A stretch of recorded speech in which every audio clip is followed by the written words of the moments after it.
안녕하십니까. 한눈에 알아보는 우리 나무라고 하는 나무도감 책의 저자 박승철입니다. 오늘은 장미과의 매실나무가 어떤 나무인지에 대해서 살펴보도록 하겠습니다. 우리 매실나무라고는 말을 잘 안하고 그냥 매화나무, 보통 매화나무라고 많이 하고 그것도 나무도 빼버리고 보통 매화 그러고 부르는 것이 바로 국가표준식물 목록에서는 매실나무라는 이름을 붙여주었습니다. 요 매실나무는 요즘 서울 지방에도 꽃이 피기 시작을 했습니다. 서울 지방에 지금 3월 초인데 3월 초에 아직 추위가 채 가시기도 전에 매실의 매화꽃이 활짝 피었습니다. 그래서 사람들이 와 벌써 봄이 왔다 그렇게 말을 하는데 요 매실은 꽃이 피고 나면 바로 열매가 맺히죠. 바로 열매가 맺히고 지금 3월 달에 꽃이 피었는데 5월 달에서 6월 달 초순쯤에 되면은 5월 말경이 되면은 이미 열매가 다 익어서 시장에 가면 매실 열매 팔고 있습니다. 성질 엄청 급하죠. 그런데 우리가 이 매실을 가지고 매실청을 만들고 매실 장아찌를 만들고 또 매실주도 만들어서 마시고 매실차도 만들고 하면서 매실을 아주 유용하게 많이 쓰고 있는데 매실청이나 매실주나 매실차를 만들고 나서 남는 씨앗 모두 다 버리시죠. 그거 버리지 마세요. 그거 아주 베개 속에 넣으면 잠을 자는데 아주 숙면을 취할 수 있는 아주 좋은 베개가 된다고 합니다. 우리 매화라고 우리 알고 있는 매화는 보통 이렇게 하얀색 꽃이 피는 것을 매화라고 합니다. 매화라고 하는데 문제는 우리 국가표준식물 목록에 들어가 보면은 요 하얀색 꽃이 피는 것을 매화라고 하지 않고 일단 매실나무라고 했습니다. 매실은 매화꽃의 열매를 매실이라고 하는데 매실이 열매가 맺히는 나무다. 매화에 열매가 맺히는 나무다. 그런데 이렇게 하얀색의 꽃이 피는 것을 매실나무 앞에다가 흰자를 붙여줘서 흰 매실나무라고 국가표준식물 목록에서 이름을 이렇게 붙여줬습니다. 그래서 하얀색 꽃이 피는 것은 매화가 아니라 흰 매화. 한자로 하면은 백매라고 하는 것이 정확한 표현이 되는 거죠. 정확한 표현은 백매라고 해야 되고 우리말로는 흰 매실나무의 꽃이라고 해야 됩니다. 그런데 그러면은 요 흰자를 뺀 매실나무, 흰자를 뺀 기본이 되는 매실나무는 그러면 흰색이 아니고 무슨 색이냐? 그 흰자를 뺀 매실나무의 꽃을 본 사람들이 별로 많지 않습니다. 많지 않아서 제가 이거 오늘 보여드리겠는데 흰자를 뺀 매실나무, 여기 앞에 흰자가 빠졌죠. 흰자를 뺀 이런 매실나무는 바로 이런 꽃이 진달래빛을 띠고 있습니다. 진달래처럼 아주 분홍색의 연분홍색의 아주 예쁘고 아름다운 꽃이 피는 것이 바로 앞에 흰자를 뺀 매실나무, 그러니까 진짜 매실나무죠. 그래서 이렇게 흰자를 뺀 이런 연분홍색의 꽃을 국가표준 목록에서 매실나무라고 하고 이것을 기본종이라고 합니다. 매실나무의 기본이 된다 해서 흰 매실나무가 아니라 매실나무라고 부르는 거죠. 그래서 이 매실나무 종류들은 지금 요즘 3월 달에 꽃이 피는데 3월 초에 이미 서울 지방에도 이 꽃이 활짝 피었습니다.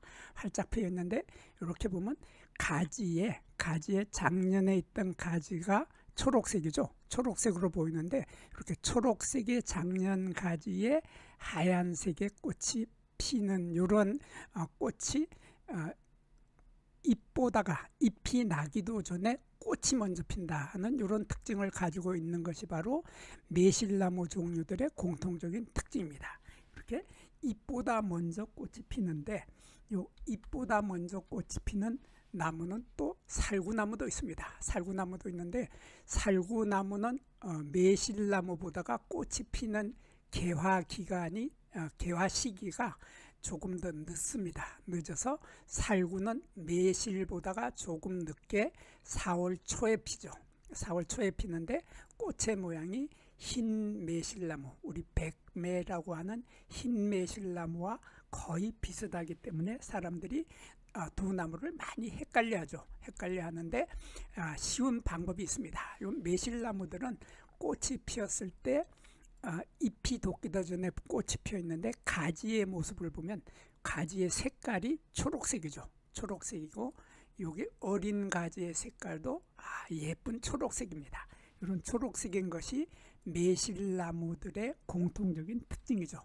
거기에 비해서 살구나무는 요 어린 가지의 색깔이 이런 색깔이 됩니다. 젓갈색이 나타난다. 초록색이 아니라 젓갈색이 나타나는데 이 젓갈색의 가지에 하얀색 꽃이 핀다는 이런 차이점으로 일단 구별이 되고, 그리고 살구나무는 살구나무에 꽃이 피었을 때 보면 살구나무의 꽃은 이렇게 보면 가지가 있고 젓갈색의 가지가 있고 젓갈색의 가지에 이렇게 요 꽃이 이렇게 피게 되는데 꽃자루가 거의 없죠.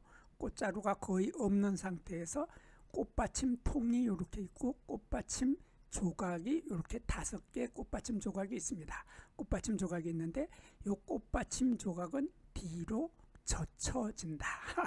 뒤로 젖혀진다. 어떤 사람은 발라당 젖혀졌다 그러는데 발라당이라는 표현이 좀 속된 표현인 것 같아서 그건 뺐는데, 하여튼 발라당 이렇게 뒤로 젖혀진다. 꽃받침 조각이 젖혀지는 것이 이게 바로 살구나무인데 반해서 거기에 비해서 흰 매실나무의 꽃을 보면 꽃의 모양은 거의 비슷한데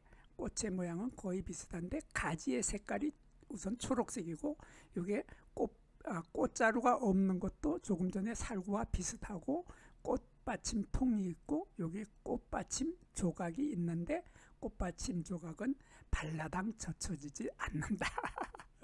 젖혀지지 않으면은 이것을 흰 매실나무라고 하고, 살구나무는 그 꽃받침 조각이 뒤로 이렇게 발라당 젖혀진다. 이렇게 젖혀진다고 하는 차이점으로 살구와 매실은 꽃이 피었을 때, 흰 매실과 살구는 꽃이 피었을 때 이 꽃받침 조각의 모양으로 구별을 할 수 있습니다. 그래서 기본종이 되는 매실나무도 보면은 꽃받침 조각이 앞에 아무것도 붙지 않는 매실나무, 기본종이죠. 기본종이 되는 이 매실나무도 보면 꽃받침 조각이 뒤로 젖혀지지 않습니다. 그래서 꽃받침 조각이 젖혀지지 않으면 매실나무의 종류이고, 꽃받침 조각이 뒤로 이렇게 젖혀지면 살구나무의 종류다.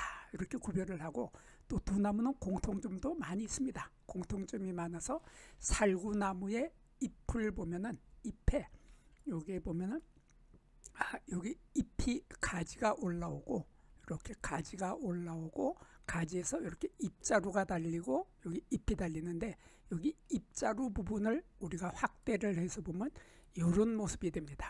요 가지가 있고 가지에서 잎자루가 올라오고 요 위에 잎이 달리는데 이렇게 잎이 여기 달리게 되는데 요 잎자루에 보면 뭐 이렇게 동그란 것이 톡 튀어나와서 사마귀처럼 나와 있는 게 보이죠. 이렇게 사마귀처럼 나와 있는 이러한 것을 한자로 선체라고 합니다. 선체라고 하고 우리말로는 샘물질이라고 합니다. 이 선이라고 하는 것은 바로 샘이라는 뜻이고, 우리말로 표현을 하면 샘이고, 샘이라고 하는 것은 우리가 옹달샘 할 때 바로 그 샘자입니다. 그래서 샘이라고 하는 것은 우물에서 물이 퐁퐁퐁퐁 솟아 올라오는 것을 샘이라고 하죠. 그래서 이러한 물이 퐁퐁 솟아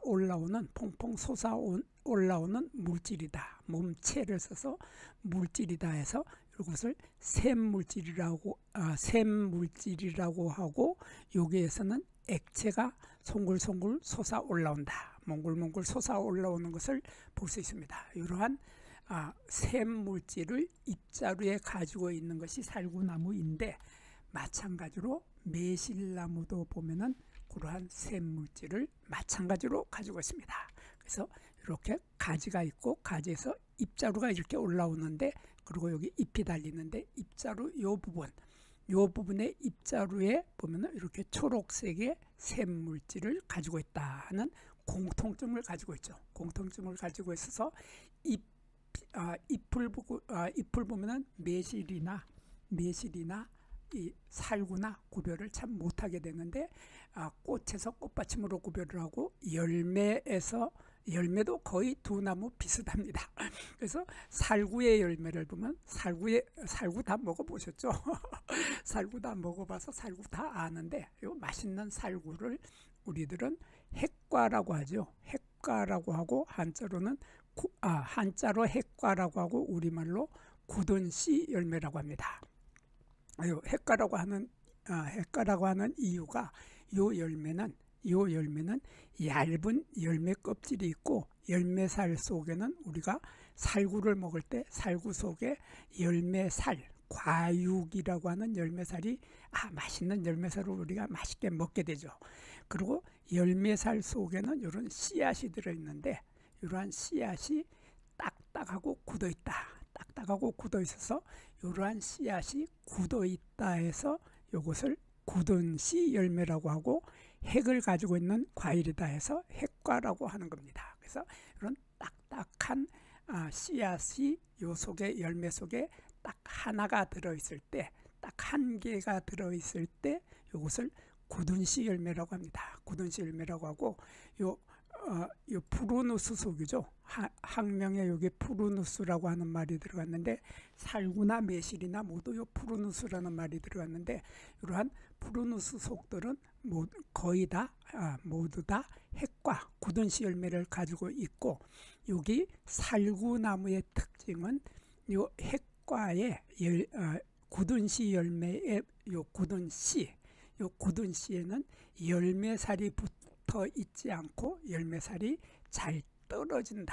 잘 떨어져서 씨앗이 매끈하게 잘 떨어진다고 하는 특징을 가지고 있는 것이 살구죠. 살구인데 거기에 반해서 매실나무, 흰 매실나무를 보면은, 흰 매실나무는 그 씨앗에 열매살이, 과육이라고 하는 열매살이 잘 떨어지지 않아서 이렇게 덕지덕지 붙어서 잘 떨어지지 않는다 하는 이러한 뚜렷한 차이점을 가지고 있습니다. 그래서 씨앗에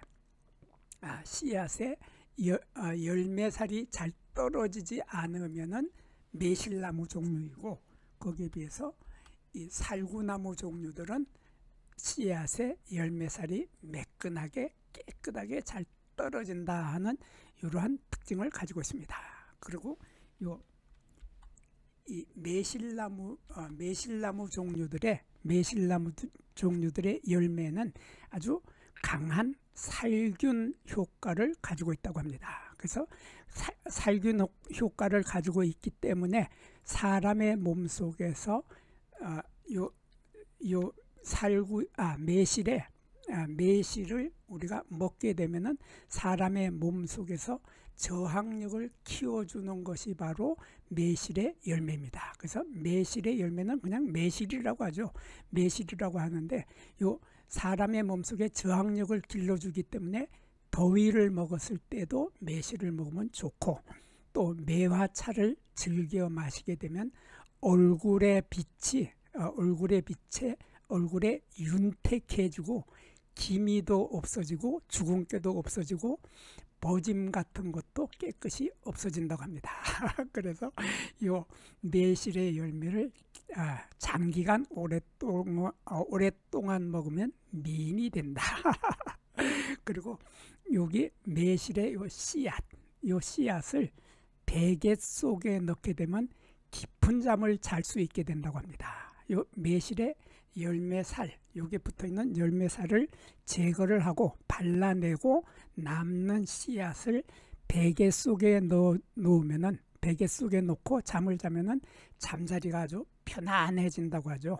그래서 편안해지면서 잠을 잘 때 우리가 몸을 뒤척이게 되는데 그 몸을 뒤척일 때마다 머리를 움직일 때마다 이 매실의 씨앗이 베개 속에서 움직이면서 머리에 가벼운 자극을 주기 때문에 지압 효과도 있고 마사지 효과도 동시에 느낄 수 있기 때문에 정신적인 스트레스와 피로 회복에 크게 도움이 되면서 숙면을 취할 수 있다 하는 이런 특징을 가지고 있습니다. 그리고 덜 익은 요 매실에 이렇게 덜 익은 열매나 매실의 덜 익은 열매나 살구의 덜 익은 열매, 요 살구의 덜 익은 열매나 복숭아의 씨앗, 복숭아의 씨앗에는 휘발성이 있는 아미그달린이라고 하는 요 씨앗에는 조금 크게 보겠습니다. 요 씨앗에는 살구나 매실이나 마찬가지로 복숭아나 마찬가지로 요 씨앗 속에는 휘발성이 강한 아미그달린이라고 하는 성분이 많이 들어있다고 합니다. 그래서 아미그달린을 사람들은 흔히 살구에 들어있는 청산염이라고도 합니다. 이 청산염이라고 하는 것은 청산가리하고 아주 매우 가까운 물질이기 때문에 사람이 그 냄새를 맡았을 때 사람이 질식하거나 죽을 수 있는 강한 독성이 들어있다고 합니다. 그러나 사람들은 이러한 씨앗을 대개 가열을 하거나 물에 불리거나 설탕에 재우는 방법 등으로 섭취를 하기 때문에 이 과정에서 휘발성이 있는 아미그달린이 거의 사라져 버리기 때문에 실제로는 치사량 수준으로 아미그달린을 섭취할 일은 거의 없다고 합니다. 여기에서 잠깐 구독과 좋아요를 누르는 시간을 갖도록 하겠습니다. 여기 나무도감 공부는 박승철이 사진을 찍고 박승철이 글을 쓴 한눈에 알아보는 우리 나무라고 하는 나무도감 책을 펼쳐서 공부를 하였습니다. 공부를 하고 난 후에 만나게 되는 나무는 바로 내 친한 친구를 만나는 것처럼 반갑고 호기심 넘치고 흥미진진한 기쁨을 가슴 가득 안겨주게 될 것입니다. 오늘의 공부는 여기서 마치도록 하겠습니다. 감사합니다.